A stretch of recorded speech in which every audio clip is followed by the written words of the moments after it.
Welcome to Musical Minds and Missions, M Cubed. I'm your host, Sarah Cahill. M Cubed is brought to you by Phenotypic Recordings, a media company that brings to light new music by world-class musicians and innovative composers, with a focus on music that highlights the most important issues facing the world in our time.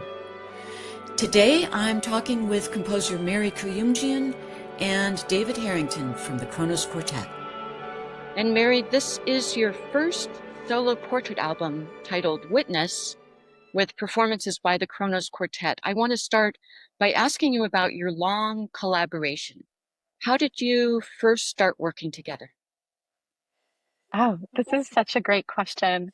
And I have a sort of unconventional answer in that I feel like I was working with the Kronos Quartet from the first time that I bought one of their albums in the record store.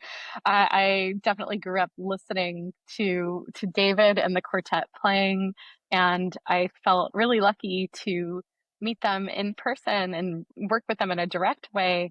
When I was 29, I had applied to this incredible opportunity that the Kronos Quartet would hold called the Under 30 Project, where the quartet would put out a call for scores and they would select a composer to write a new work for them.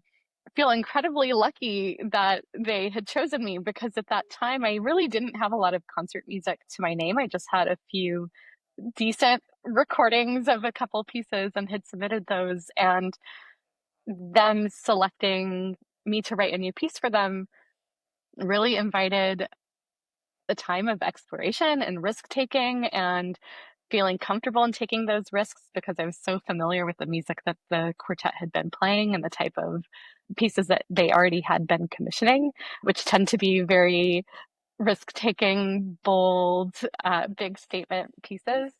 And that ended up being the opportunity to write Bombs of Beirut. Yeah. David, tell me, working with Mary's music for more than 10 years now and the process of getting deeper into her work over time and getting to know her compositional language and how the relationship evolved over that time. Well, I remember the first time Mary and I had a meal together.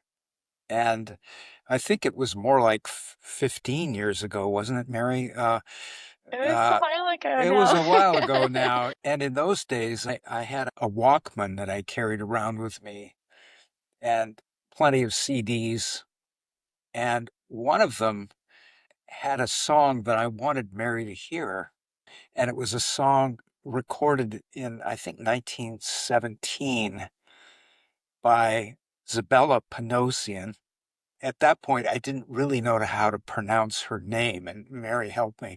And this song I had heard a few years before that contained two of the most beautiful notes I'd ever heard a human being make. And they have since I first heard them become the yardstick by which I measure my own playing on the violin. I handed the Walkman and headphones to Mary, and she listened. And we've kind of been very good friends ever since then, I would say. And I feel like I don't really make decisions. I just respond to magnets. And when there's a magnetic kind of field that happens, then that's where I have to go. I'm not sitting around deciding things. I'm just kind of keeping my fields open for magnetism. And I got magnetized to Mary's music and Mary as a creative force. I'll never forget the first performances of Bombs of Beirut. It was really an astonishing moment in the history of Kronos's music. And I would say that we've just continued to grow together since then. Yeah. Let's go back to that song because that seems like an important moment between the two of you. And this is a song called Groung, which Mary, I think you described it as an anthem for the Armenian diaspora, and you knew a recording by the great composer and musicologist Komitas right? And this version was new to you. This recording from 1917 that David played for you. So interestingly, on this new album of yours, Witness, it begins with the song and it ends with, I think, your compositions inspired by the same song. So tell me about the song and why it resonated with you so deeply. Sure. Well, this folk song, this Armenian folk song, has been around for hundreds of years, but really became part of this Armenian diaspora and identity right after the Armenian genocide. And the reason for this is that the lyrics of this song are that there's a person and they see a crane flying and they ask the crane, "Have you heard anything from my homeland?" And the crane, because cranes don't speak, is silent and just flies away. And it started to represent this idea of those who have left before the genocide, during, that have gotten out, not knowing what's going on with their family back home. And unfortunately for the Armenian community, this idea of ethnic cleansing and cultural erasure and being away from homeland has continued to happen in the last century, even just in the last few years around Nagorno-Karabakh and the ethnic cleansing of indigenous Armenians to that territory. So this song, just really even today in 2025, is incredibly ingrained with our identity. But this version that Zabel Panosian sings is not the version that most Armenians know. We do know the Gomidas version, like that is, we learned that when we're children.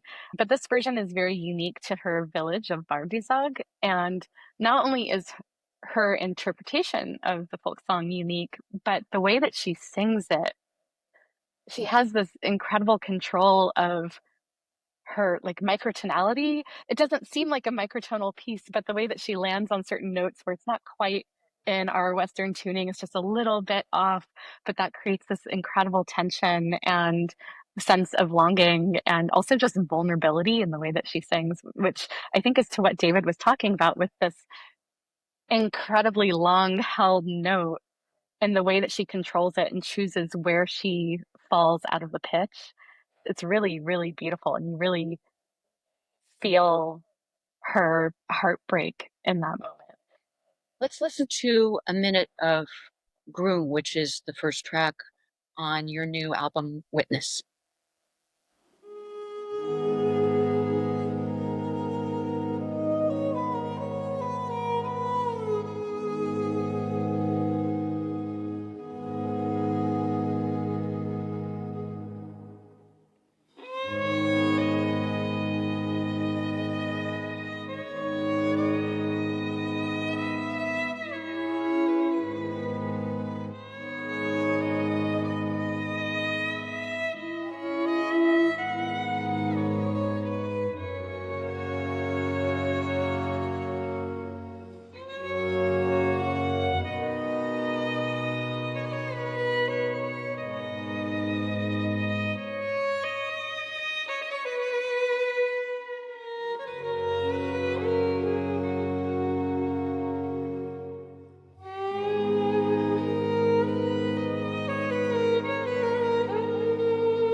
That's a little bit of Groung, Mary Kouyoumdjian and the Kronos Quartet from their new album, Witness. And so beautiful.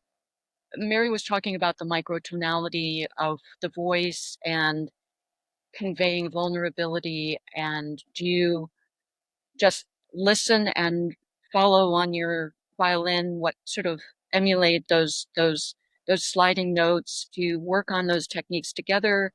What is that process like? Well, those high notes that Mary was mentioning are unique in music for me because I hear them in Zabella's interpretation as being infinitely light, that is, no weight, but also radiant. at the same time massively heavy and weighted and dark at the same time. And I had a really fabulous violin teacher for 30 years. And I would used to take recordings into her and I'd say, Vita, I need to learn how to make this kind of a sound. What's the teacher's name? Her name was Vita Reynolds. And so, it might be the first note of a Fritz Chrysler playing Humoresque. It might be Tarofti Hajduk's The Wild Man Fiddle Player. It might be, our lessons were like that, right? Well, I didn't hear Groung until after Vita died, but I've spent the intervening years trying to imagine what she would say to me to teach me how to make a sound like that. The lightness and the darkness at the same time. I just want to say that I spent about 10 years worried about those notes in the recording sessions that we did. And when we finally got to the day of recording, it was kind of a release for me. And this has never happened in my experience, but it's kind of like every take was okay, actually. And it surprised me so much. And I was thinking about Vita and what she would have said.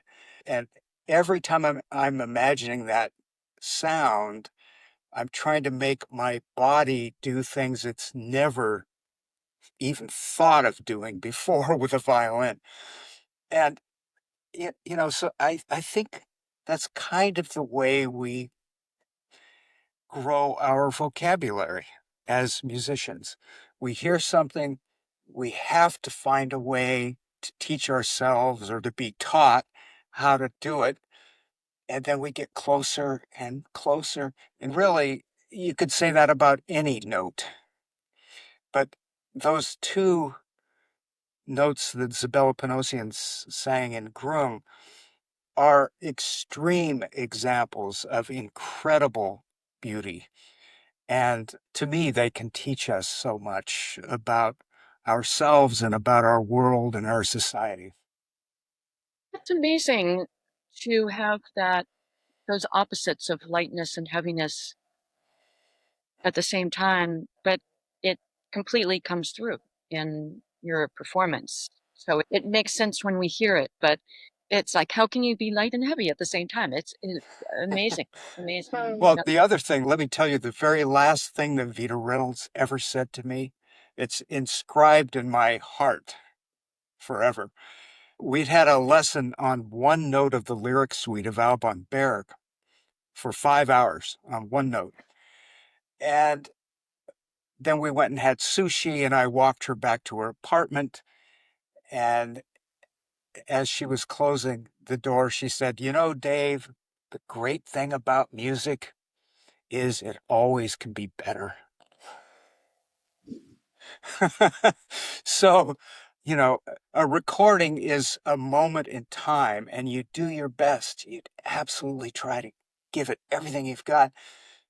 And then you hear it and you think, oh man, I could do better today. But I feel that way about every note I've ever played. So, it's kind of the way it is. Yeah. And Mary, I'm looking forward to the next notes that you write for Kronos. Oh, well, I was even thinking about that one note and the idea of heaviness and lightness at the same time. And I was thinking, I wonder, why is it that one note feels so special?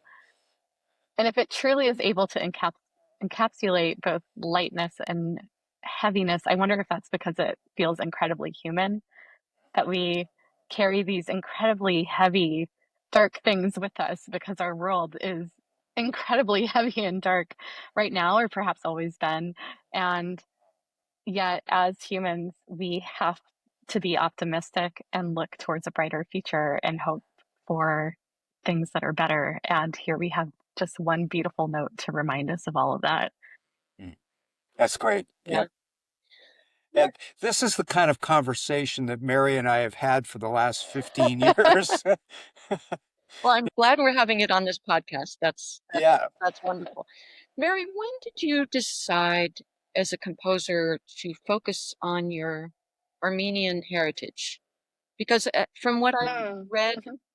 it seemed like you resisted it when you were maybe little, but then you embraced it later on. So here's the thing about relationships between children and their parents.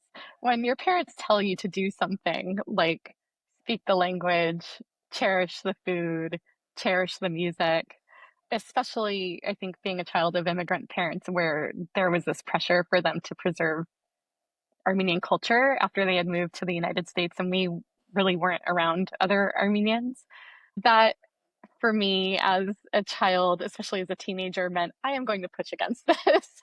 I want to be as American as possible, especially in the 80s and 90s. I think the idea of sticking out and not being as quote American as possible was something that like we I feel like my generation wasn't taught as children to celebrate diversity of culture, for instance. So I pushed against that a lot. But then I moved away to college and I had all sorts of independence when I moved to college and I could explore things the way I wanted to explore them. And I could eat the food I wanted to eat and I could listen to the music I wanted to listen to.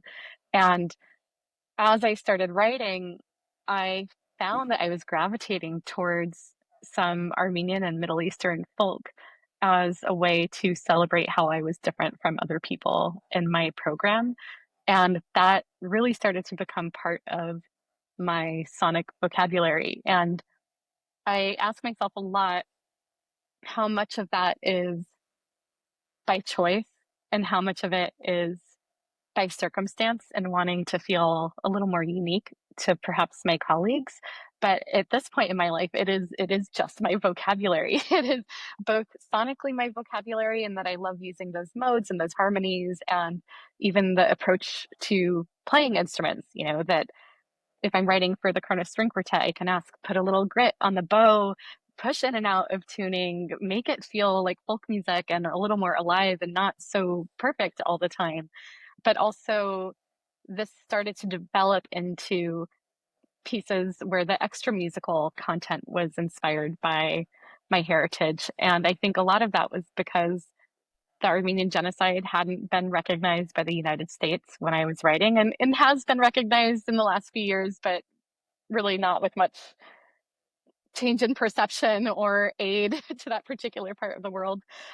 But when you start to grow up and become more politically engaged and more aware of the larger world, I think as an artist, we have these responsibilities to speak about topics that other people won't.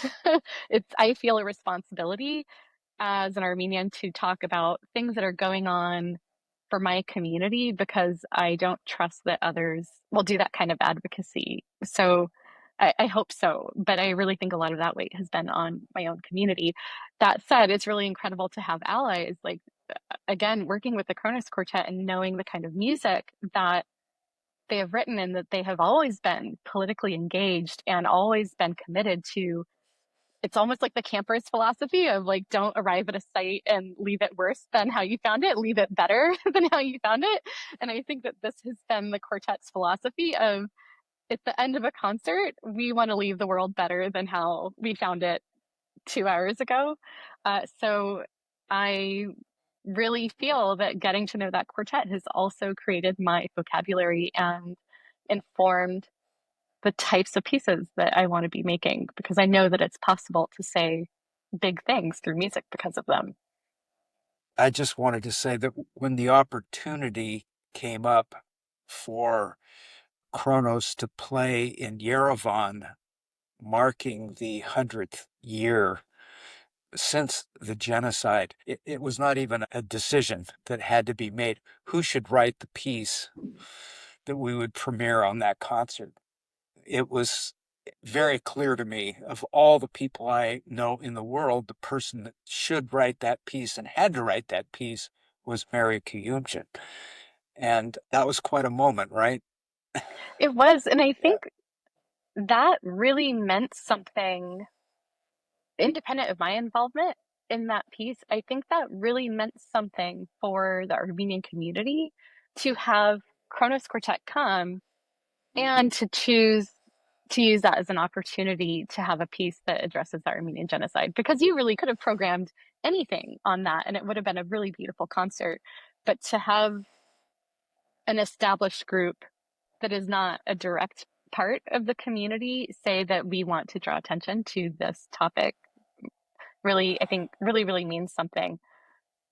And where I first directly came in contact with the Armenian genocide was through David Barsamian's mother.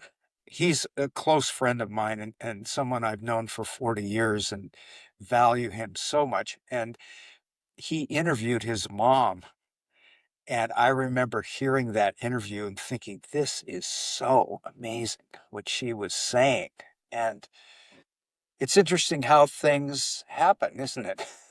And how we move from one step to another step. Mary, your parents, your family must be so proud of you That's nice. for giving them voice, which leads us to the big piece on this album, Bombs of Beirut. And you're using voices here. You call yourself a composer and documentarian, which is very interesting. It's such a powerful piece. You use voices here, personal accounts of the Lebanese Civil War, and this is close to home for you because your grandparents and great-grandparents escaped the Armenian genocide by moving to Lebanon.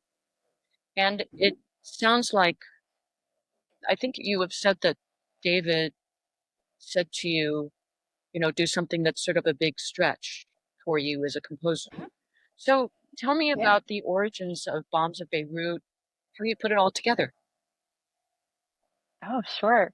Well, knowing that the commission was coming from Kronos and that really meant that I could write anything and feel supported through that process. And what that meant for me was I could take a few different kinds of risks. One, I could write something that is directly personal, not something that kind of orbits the idea of family and heritage, but something that actually is, okay, here's my family in this piece, my family and friends. I'm going to choose this as an opportunity to ask them questions that I maybe have been nervous to do as a child, because I think parents often don't want to talk about these difficult circumstances with their kids. So that was really incredible, in that sitting at a kitchen table with my mom and asking her, why was your wedding postponed? Like, why, when you were giving birth to my brother, like, what was going on? That, like, she kept getting moved around in the hospital, and to, ask her how she felt about not only what was happening at that time, which I think were memories that she had sort of let go of, as that's her old life, but also knowing that there's so much family still in Beirut and Lebanon, how it feels to be here in the United States, knowing that people have stayed there. So that was really incredible in that way. But I think also the risk, the bigger risk for me in that piece was that I had access, I'd been sitting on a recording that a family member had given me that was minutes of field recordings of bombings that had happened in just a regular neighborhood in Beirut.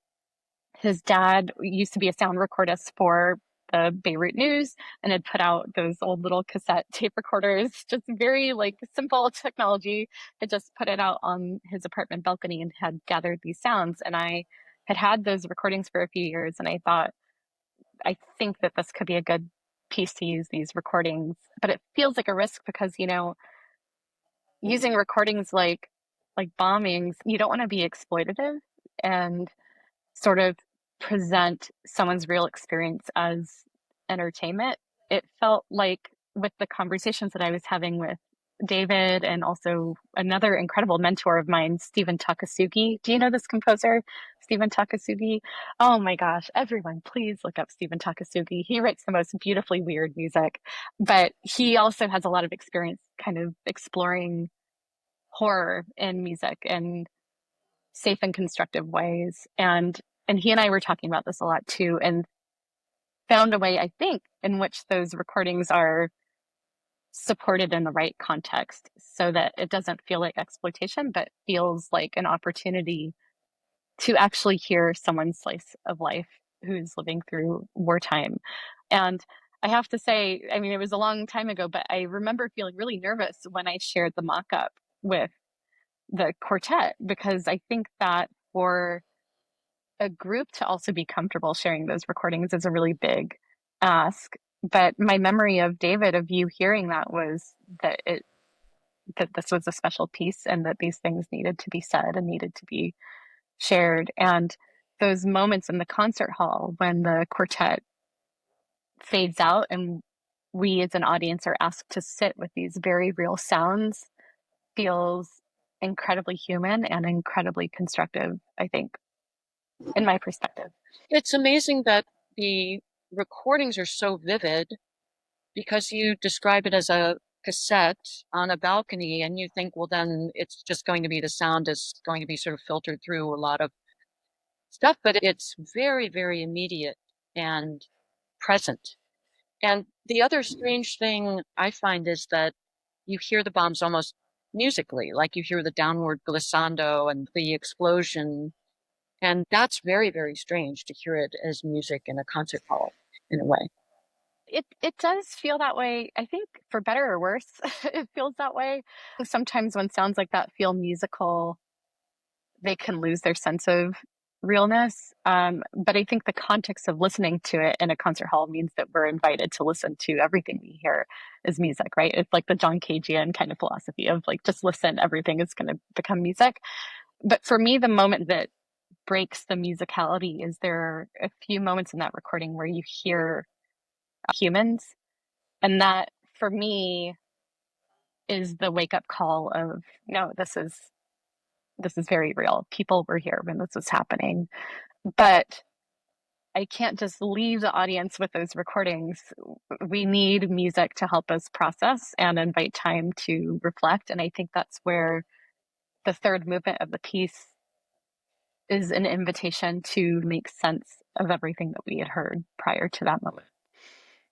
David, what was your reaction when you heard the mock-up and the bombs, what Mary was planning to do? For me, Bombs of Beirut and Black Angels by George Crumb belong in the same sentence. And I started Kronos in order to play Black Angels because all of a sudden when I heard that in 1973, heard Black Angels, I had my song, you know. I'd grown up listening to a Smithsonian Folkways recording, and I'll never forget this. It was a recording from Vietnam of kids in a math class somewhere in Vietnam. I don't remember where. And what you hear in their math class is bombers taking off or landing right above their school. And so when I heard Mary's Bombs of Beirut, it took me back to that recording I heard during the war in Vietnam. And so for me, it brought things together. And then, of course, hearing the amazing voices that Mary recorded of her family and friends, to me, it made things whole in a way. And I've always encouraged composers to write their most personal music for us, because I believe that the string quartet as an art form, some of the most amazing works in the history of string quartet music are incredibly personal. You can think of the late Beethoven, you can think of Schubert and Mozart, you can think of Haydn, okay, as the founders, let's say, but then move on towards closer to our time and think of Bartók's and Alban Berg and Lutoslawski, and think of Morton Feldman, and think of Terry Riley and Henryk Goretzky, Frangis Alizadeh, Sofia Gubaidulina, you on and on and on. some of the most profoundly wonderful pieces are incredibly personal. Think of Different Trains of Steve Reich. To me, the medium invites listening inside oneself. That's where the music comes from. To me, that is the music that I need to play. How have audiences responded to bombs of Beirut, and especially the bombs going off? Because I can imagine there are audiences that are, I mean, generally deeply affected, and also they go into the concert hall knowing what they're going to hear, and that it's healing, it's a way of them to process grief. But then there are also people who go into the concert hall to escape the problems of the world. I would suggest that Black Angels is actually a soft piece. Now, I haven't gone through our recording of it and done the timings, but in general, the music is quite inward and quite soft, actually. It's what makes it so amazing is the contrast that Crumb accomplishes. And of course, the moment that hooked me was the very first note. When it came out of the radio speakers in August of 1973, I jumped. And I like jumping when music happens. It's okay, you know? Yeah. But then later, you're going like this and you're listening to God music, and it's incredible. You're listening to these inner sounds, these little imaginative takes on what instruments might be able to do. And it's, for me, what happens is I just appreciate life more. I appreciate contrast, variety. I would say that in general, Bombs of Beirut is not necessarily all about the bombs, the sound of the bombs, but they're definitely there. Mary doesn't hide them or shy away from them. I remember that my granddaughter was an usher at the world premiere. I think she was 9 years old at the time, and it scared the hell out of her. And we did it 4 nights in a row. The first night, it was scary. The second night, she was ready, and it was scary. The third night, she was ready, and it was scary. The fourth night, it was still scary, but she could at least talk about it afterwards. Isn't that about right, Mary? Yeah. In an hour, she'll have her CD of this piece. Yeah.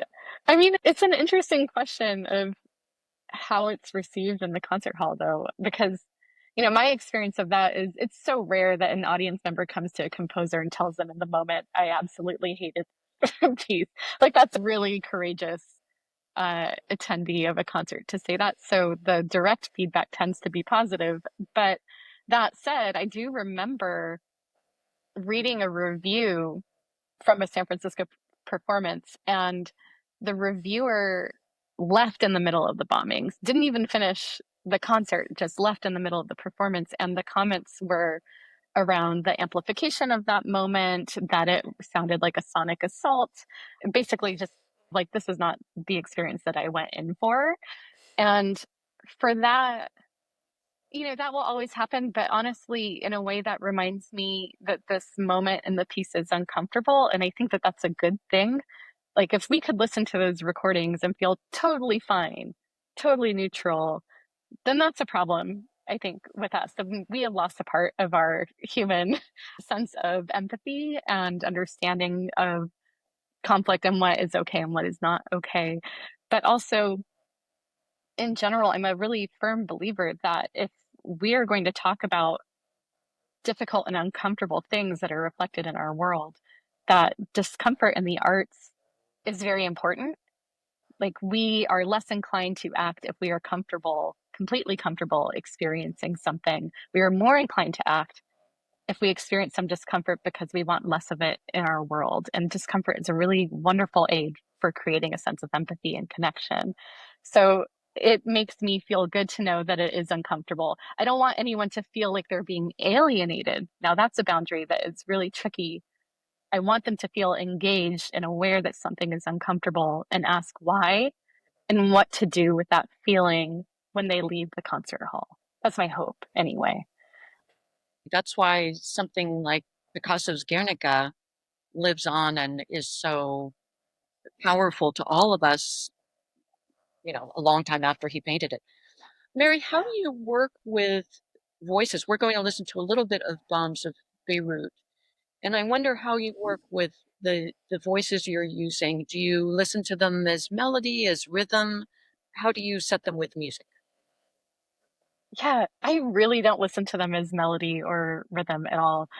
I mean, we should definitely talk about just like Steve Reich and Different Trains has come up, and that was such a huge inspiration to me, seeing Kronos Quartet perform Different Trains. Maybe this was like 2010 or so, a long time ago, and realizing, oh my gosh, you could use direct speech in music. I've just never thought to use direct speech in music. So that was incredibly influential. And I think the way that he uses speech as melodic contour and rhythm is incredibly unique and wonderful for him.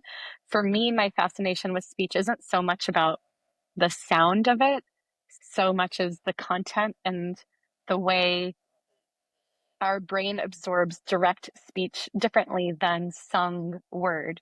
Because I could make the choice to interview people and to set their testimony to song. But for me, the sense of someone being directly in front of you, telling you their story hits differently for me. It is a more direct, quick, immediate connection to that person. And also you get to hear the inflections in their own voice, how they are when they tell a particular story, the way that they laugh, where they choose to breathe, the frequency of their breath, even really like not cutting out the breathing sounds because it reminds us that this is a person and not an actor speaking. But that understanding of how to use speech, I still feel like I'm still learning it because I think it's incredibly hard to use speech with music, from everything from orchestration to how do you orchestrate around a spoken frequency that is incredibly tricky in my brain. How do you create music that doesn't say something that the speaker isn't saying necessarily? How do you create music that doesn't sort of manipulate the testimony, but also how do you write music that supports what's being said and, in my mind, sonically presents what I imagine their psychological state to be? So in a way, it's almost like film scoring without the visual, but it's just the sound. And the idea, I think, in these music documentary pieces is to create a soundscape that stays honest to the person who is telling the story. My hope, anyway. We're going to listen to a section from the middle of the piece in which you have several voices overlapping. It's interesting because often you have the music as a backdrop to the foreground of the voice.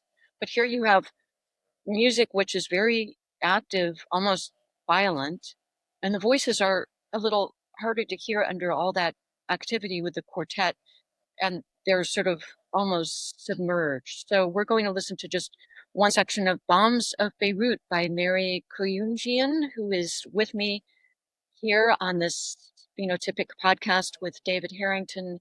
At that time, we had never seen so much weapons and tanks and M16s. As we moved deeper into the city going home, we realized what's been going on there. All the buildings destroyed, and then we started hearing stories about how people, they continued their normal life, but any day, any small reason can start the fighting again, and that's what happened. On and off. We used to go down to the basement, like basically the whole building used to go down. Bombs going on. Everybody with kids, older people, everybody has to go down. everybody's in the basement, so the bomb came from the parking side through that open window. And he's a tall guy, and he was standing and keeping everybody quiet and calm. Kids, they cry, and it's a chaos. They know, the kids are... It's such a remarkable piece. And David, I wonder what it's like for you. It's 22 minutes long, very intense, a lot of intense performance, and I mean emotionally intense and physically. And is that true about this piece? Is it a really challenging piece to play in concert? Yes.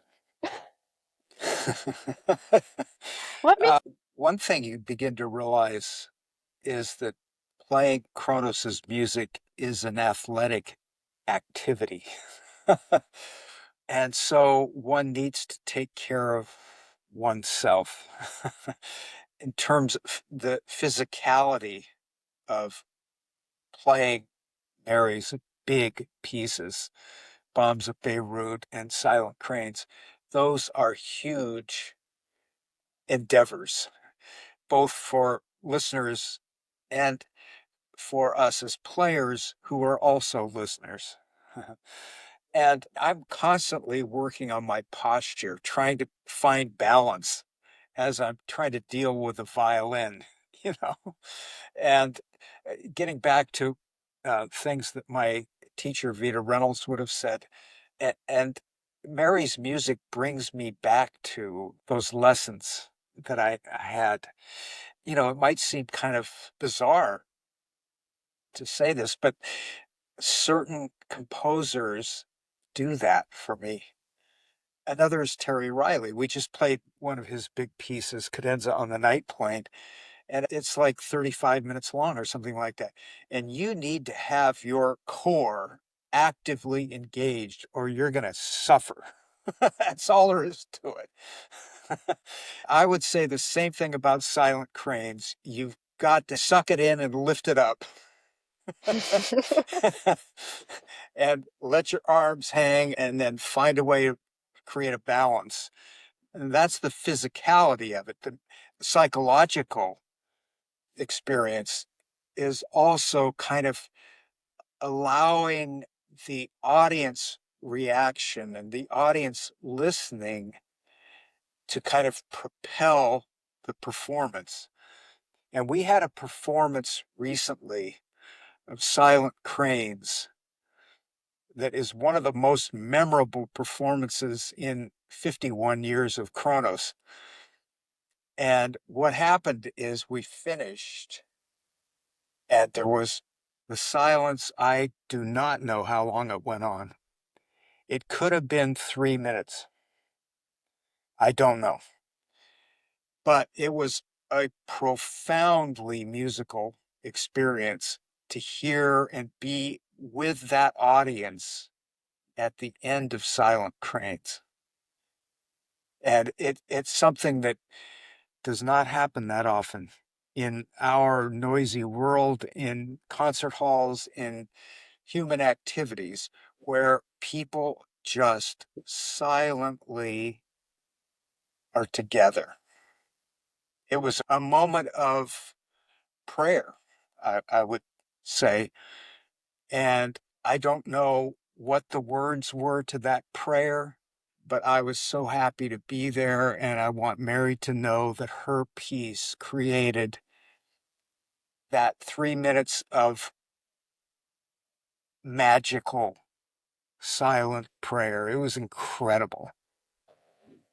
Let's listen to one of the sections from Silent Cranes. This is the second section called If You Did Not Answer. And it begins with, well, we hear the voice of an older woman born in the early 1900s. Really incredible recording and such a beautiful piece, as David just said.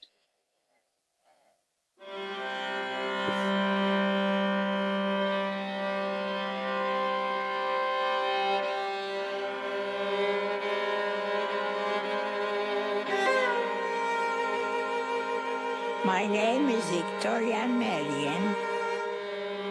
I'm born 1901, February 8th. I'm born in the city of Antioch. It's a part of Turkey. That's the city where they accepted Christianity.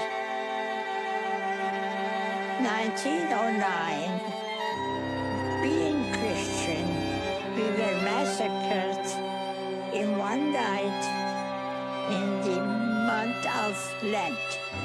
My father had gone to church. When he came home, my cousin said, "Uncle, they're gonna kill us." He said, That's a section of Silent Cranes by Mary Kouyoumdjian, the Kronos Quartet, from the new album Witness. It's very beautiful. We should mention that Adam Agoyan, the filmmaker, wrote an introduction to this album, and he says, "We are at a loss for words. How can we communicate our feelings when things become unspeakable? Is music the last refuge for humanity in these traumatic times?" Mary, we just heard this section from Silent Cranes, which is such an amazing piece.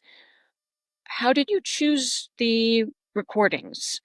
This older woman who was born in the early 1900s, and, you know, getting back to the title of this album, Witness, that you have these essential witnesses to the Armenian genocide and the Lebanese civil war.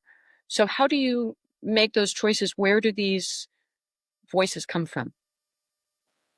Yeah, that's a great question. And I think the answer to that is I was very lucky to have received quite a lot of recordings of testimony by Armenian genocide survivors by both David Barsamian, who does speak in the fourth movement of Silent Cranes, the wonderful investigative journalist of alternative radio, and who, as David Harrington mentioned, his mother had gone through the Armenian genocide. And as a radio producer, he had gathered quite a lot of interviews with genocide survivors that he donated for this piece. And then also the Armenian Film Foundation had countless VHS tapes of interviews that they had conducted with genocide survivors, and they had licensed those interviews out to me. So what that meant was I spent months listening to these really terrible interviews. Not terrible in that the quality is terrible, but terrible in that the content of what everyone is sharing, ultimately the things that I was listening for to create any sort of narrative to something that absolutely does not make sense, why something like genocide happens, was to find excerpts of people who are explaining what's happening leading up to the genocide, these sort of precursor massacres that were going on in the early 20th century, and then people who were talking about transportation, whether they were taking the trains or being marched into the desert, and then people who were talking about what it was actually like witnessing everything that was going on. And a lot of those choices were made, one, in wanting English speakers, because I don't know where this piece is going to be performed, but chances are it's going to be performed here in the United States. So I have some English speakers, and then I also have people who are speaking in Armenian, because I knew that this was going to be performed in Armenia, where everyone does not speak English. And also I want our language to be celebrated. My parents would be proud. Adult Mary wants to celebrate the Armenian language, even though I protested it so much growing up. But there are certain stories that you just become attracted to. There's something in the way somebody speaks or recounts a story that feels very honest and important. And the trickiest thing, I think, in the editing was the choice of whether or not to edit out material that was, I guess, like grotesque or directly incredibly challenging to listen through. And ultimately, I chose not to edit those out, because I think that genocide is really ugly, and that we need opportunities to hear people talking about in a very real way these real horrible things that they were experiencing. And the other text that was chosen for this piece is in the fourth movement, and it's a poem that David Barsamian writes. And this poem was a response to me just asking, why is it important to talk about the Armenian genocide 100 years later? And I think his text is really important in creating space to process everything that had happened prior to the fourth movement. And what he says is he recounts all of these different instances in our world history where genocides have happened and cultural cleansing has happened, and quotes that our famous leaders and figures in our world history have said around these moments. And what he's saying is, one, let's acknowledge that this continues to happen. Two, let's stop accepting that this continues to happen. And three, what is the role of our responsibility as the ancestors of people who have gone through these things? And our responsibility is to continue to tell their stories. Yeah, wonderful. And I can't think of a better way to hear these stories than through your music. I mean, it's such a very different experience if we just listen to the recordings of these voices than if you frame it in this very powerful piece of music and on this album, which is just so deeply affecting. And also, this album seems especially aligned with Phenotypic Recordings, which is all about music with a mission, and proceeds are donated to important causes, in this case, the Lebanese Red Cross. And tell us about them. Oh, they're incredible. Was especially drawn to them because just in our very recent history, Armenians have been displaced from what we call Artsakh, or what was formerly recognized as Nagorno-Karabakh. And just in this last year, the work that Queries has been doing for that entire region that has been displaced into Armenia and finding people homes and food and education has been really incredible. And there really aren't enough resources to help them at this time. So if any proceeds can help with anything small or big, that's a really, I think, wonderful thing. Well, congratulations on this beautiful new album. It's so important and wonderful. Thank you. Thank you. And thank you to Phenotypic too. This could not have happened without them. Thank you for listening to M Cubed from Phenotypic Recordings, co-founded by Michael Hostetler and Stephen Pretzman. The music you heard on today's show is available on Bandcamp and wherever music is streamed. There are links in the show notes. Today's program was produced by AJ Machado, and I'm your host, Sarah Cahill. Please follow or subscribe so you know whenever we post a new show. You can reach us at info@phenotypicrecordings.com, and we're always glad to hear from you.